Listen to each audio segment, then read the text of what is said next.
Hi hello வணக்கம் and welcome. இன்னைக்கு நம்ம திரைக்குறள் சினிமா சார்ந்த அப்டேட்டான விஷயங்கள்லாம் பார்க்க போகிறோம். இன்னைக்கு நிறைய இன்ட்ரெஸ்டிங்கான அப்டேட்ஸ்லாம் உங்களுக்காக காத்துட்டு இருக்கு. அந்த வரிசையில் 2 படங்கள் பயங்கரமாக நேருக்கு நேர் மோத போகுது. என்னடா ரயில் மோதுற மாதிரி சொல்கிறேன்னா, ஆமாம், அதுவும் ஒரு மோதல்கள் தானே, ரசிகர்கள் மூலயமா மோதிக்கிறது தானே. இது நம்ம எப்போவுமே தமிழ் சினிமாவில் இருக்கிற மிகப்பெரிய ஒரு வழக்கம். என்ன அப்படின்னு சொல்லிட்டு கேட்டிங்கன்னா, அந்த இருமுனை கத்தி அப்படின்ற மாதிரி 2 பெரிய ஸ்டார்ஸ் ஒரே டேட்டில் படம் வரும். அந்த படம் எது வின் பண்ணுது அப்படின்றதான் அடுத்த படம் வர்ற வரையும் ஒரு டாக் ஆஃப் த டவுனா இருக்கும். அது தமிழ் சினிமாவில் இன்னை வரையும் இருக்கு அப்படின்னு கூட சொல்லலாம்.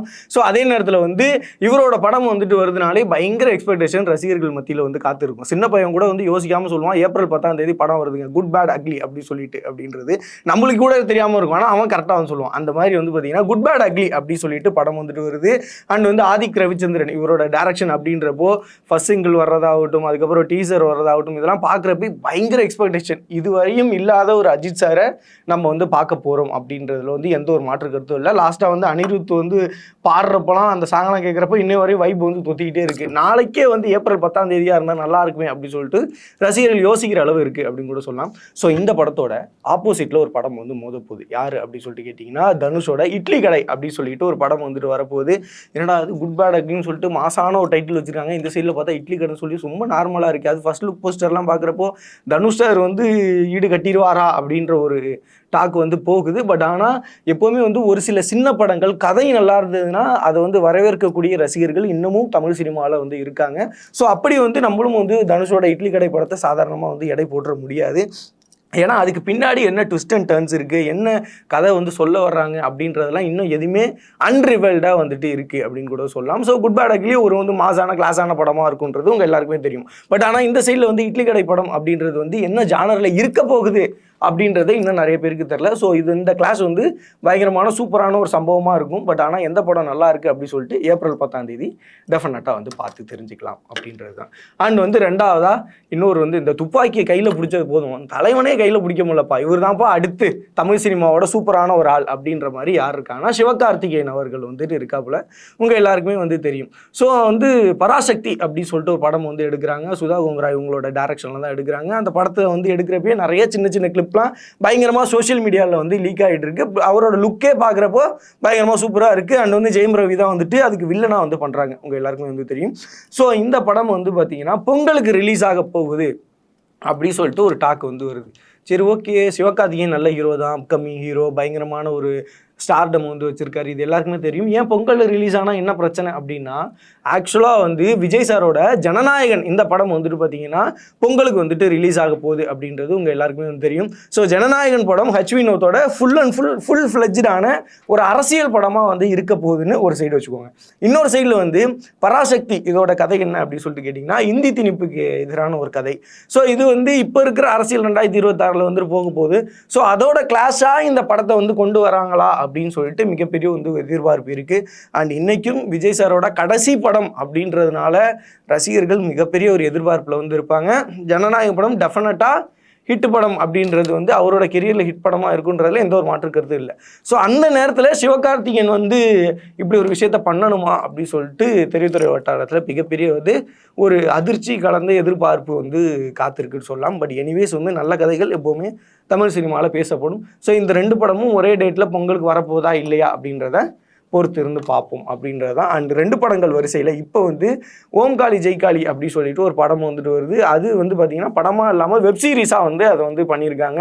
ஸோ அந்த வெப் சீரிஸ் பயங்கரமாக இருக்கிறதா சொல்லியிருக்காங்க. விமல் நிறைய களவாணிக்கு அப்புறம் நிறைய வெற்றி படங்கள் கொடுத்தாலும் ஒரு சில தோல்வி படங்கள் நிறையாவே இருந்திருக்கு அப்படின்றதுல எந்த ஒரு மாற்று கருத்து இல்லை. அந்த வகையில் இந்த வெப் சீரிஸ் டெஃபினட்டாக ஹிட்டாக இருக்கும். அகெயின் அவருக்கு ஒரு கம் பேக்காக இருக்கும் அப்படின்னு சொல்லிட்டு எல்லாரும் எதிர்பார்த்துட்டு இருக்காங்க. அப்படி நம்ம எல்லாரும் வெயிட் பண்ணிட்டு இருக்கப்ப திடீர்னு ஒரு போஸ்டர், ஏடா அது திடீர்னு ஒரு போஸ்டர், அதுவும் விமல் பேர் டேக் பண்ணி வருது, என்ன படம்டா அப்படின்னு சொல்லிட்டு பார்த்தா தேசிங் ராஜா 2 அப்படின்னு சொல்லிட்டு ஒரு படம் எடுக்கிறாங்க. ஆல்ரெடி தேசிங் ராஜா போணுச்சு, பெரிய லெவலில் ஹிட்டான்னு சொல்லி கேட்டிங்கன்னா ஒரு ஆவரேஜான ஹிட்டாக இருந்துச்சு. ஸோ அதில் பயங்கரமான காமெடியெல்லாம் பயங்கர ஃபன்னாக இருக்கும். அதுவும் சூரி இருக்காப்புல அப்படின்னாலே பயங்கர எதிர்பார்ப்பு இருக்கும். ஆனால் அந்த போஸ்டரில் இருந்த மிகப்பெரிய ஒரு அதிர்ச்சி என்னன்னு சொல்லிட்டு கேட்டிங்கன்னா, அதில் சூரி பேர் இல்லை. சூரிய அந்த போஸ்டரில் இல்லை, அது பதிலாக புகழ் தான் வந்திருக்காப்புல. ஸோ சூரி இல்லையா, என்னடா தேசிங்க ராஜா 2ல் சூரி இல்லையான்றது மிகப்பெரிய வந்து ஒரு லைட்டாக ஒரு வருத்தமாக தான் இருக்குது. பட் இனிமேல் வந்து ரிவீல் பண்ணாமல் கூட இருக்கிறதுக்கும் வாய்ப்பு இருக்குது. ஸோ போக போக பார்ப்போம். பட் ஆனால் தேசிங்க ராஜா 2 இந்த படம் வந்துட்டு வரப்போகுது அப்படின்றதுல எந்த ஒரு மாற்று கருத்தும் இல்லை. அந்த அதுவும் வந்து இந்த ரம்ஜான் வருது அப்படின்னாலே எல்லாரும் வந்து ட்ரீட் கொடுப்பாங்க, சில பேர் வந்து ஸ்வீட்டு கொடுப்பாங்க. அந்த ஸ்வீட்டை கொடுத்துட்டு அவங்களே பாய் சாப்பிட்ருவாங்க. இது எல்லாருமே நம்ம வாழ்க்கையில் வந்து நடக்கும். இருந்தாலும் வந்து பார்த்தீங்கன்னா டபுள் ஸ்வீட்டாக வந்து ஒரு விஷயம் வந்து நடந்திருக்கு. என்னன்னா சர்தார் 2 இந்த படத்தோட வந்து டீசர் வந்துட்டு ரிலீஸ் பண்ணியிருக்காங்க. இந்த படத்தோட டீசர் சர்தார் 1 வந்து மிகப்பெரிய ஒரு ஹிட்டு, ஃபினான்ஷியலாகவும் ஹிட்டு, மக்கள் மத்தியிலும் வந்து பயங்கரமாக பேசக்கூடிய ஒரு படமாக இருந்தது அப்படின்றதுல எந்த ஒரு மாற்று கருத்து இல்லை. ஸோ சர்தார் 2 வருது அப்படின்றப்போ அந்த டீசர் வந்து பார்க்குறப்போ பயங்கரமாக இருந்துச்சு. ஃபஸ்ட்டு எடுத்தோன்னா ஒரு சைனீஸ் கலந்த ஸ்பானிஷில் வந்து ஒரு இன்ட்ரோ போகிறாங்க. என்னடா அது ஹாலிவுட் தரத்தில் ஒன்று பண்ணியிருக்காங்க அப்படின்னு சொல்கிறப்ப கார்த்தி அவரோட ஃபைட்லாம் வந்து சுற்றி காட்டுறாங்க. அதுக்கப்புறம் எஸ்ஜே சூர்யா பிளாக் டிராகன் அப்படி சொல்லிட்டு ஒரு காம்பினேஷன் வந்து டீசரை வந்து காட்டுறாங்க. பயங்கரமாக இருக்குது. டெஃபினட்டாக வந்து ஒரு கண்ட்ரி ரிலேட்டடில் ஏதோ ஒன்று பண்ணுற மாதிரி ஒரு ஃபீல் வந்து இருக்குது அப்படின்னு கூட வந்து சொல்லலாம். பட் என்னென்னா சர்தாரில் வந்து ஒரு இன்டர்நேஷ்னல் கதைக்கே பேஸ் பண்ணுற ஸ்டோரியாக வந்து எண்டில் வந்து கொண்டு போய் நிப்பாட்டுவாங்க, கண்ட்ரியை சேவ் பண்ணுற மாதிரி. பட் இடையில பாட்டு கேட்டாலும் பரவாயில்ல, என் மைண்ட் செட்டில் இருக்க பாட்டு உங்களுக்கு கேட்டுருக்கலாம், ஓகேவா? அண்ட் வந்து பார்த்தீங்கன்னா சர்தார் 2ல் என்னன்னா இன்டர்நேஷ்னல் லெவலில் ஒரு இது நடக்க போகுது அண்ட் கண்ட்ரியை நோக்கி ஏதோ ஒரு விஷயம் வரப்போகுது. அதை வந்து எதிர்த்து தான் நம்மளோட கார்த்தி அவர்கள் வந்து பண்ணுறாரு அப்படின்றதுல இந்த ஸ்டோரியை வந்து டிசைன் பண்ணியிருக்காங்க. டெஃபினட்டாக எஸ்ஜே சூர்யா வந்தாலே உள்ள கதையில் மிகப்பெரிய ஒரு மாசு வந்து இருக்கும். ஸோ அந்த மாசு வந்து இதில் இருக்கா அப்படின்னு சொல்லிட்டு பொறுத்திருந்து பார்ப்போம். 2025 மிகப்பெரிய எதிர்பார்க்கக்கூடிய படங்களில் சர்தார் 2வும் ஒன்றா இருக்குது அப்படின்றதுல எந்த ஒரு மாற்று கருத்தும் இல்லை அப்படின்றது தான். அண்ட் வந்துட்டு அதை தொடர்ந்து வந்து பார்த்திங்கன்னா எம்புரான் அப்படின்னு சொல்லிட்டு ஒரு படம் வந்துட்டு வருது. ஸோ இந்த படம் வந்து வர்றப்போ வீரதீர சூரன் வந்துச்சு, அதுக்கப்புறம் இந்த ரிலீஸ் பிரச்சனைகள் இருந்துச்சு. ஸோ அதனால் நிறைய பேர் இந்த படத்துக்குலாம் வந்து தமிழ்நாட்டிலே வந்து நிறைய பேர் வந்துட்டு போக ஆரம்பித்தாங்க. அந்த படமும் நல்லா இருக்குது அப்படின்ற மாதிரி போணுச்சு. ஆனால் அந்த படத்துலேருந்து ஒரு 3 நிமிஷ காட்சி வந்து நீக்கியிருக்காங்க. ஏன் நீக்கியிருக்காங்க அப்படின்னா அந்த படத்தில் வந்து ஒரு சில ஃபைட் சீன்ஸ், ஒரு சில சம்பவங்கள் வந்து வருது. என்னென்னா இந்த ஆர்எஸ்எஸ் அமைப்புலேருந்து ஆப்போசிட் பண்ணுற மாதிரி ஒரு சில இது இருக்குது அப்படின்றதுனால இவங்க வந்து ஒரு 15 நிமிஷ காட்சியை வந்து அதுலேருந்து வந்து ரிலீஸ் பண்ண சொல்லியிருக்காங்க, அதெல்லாம் டெலீட் பண்ண சொல்லியிருக்காங்க.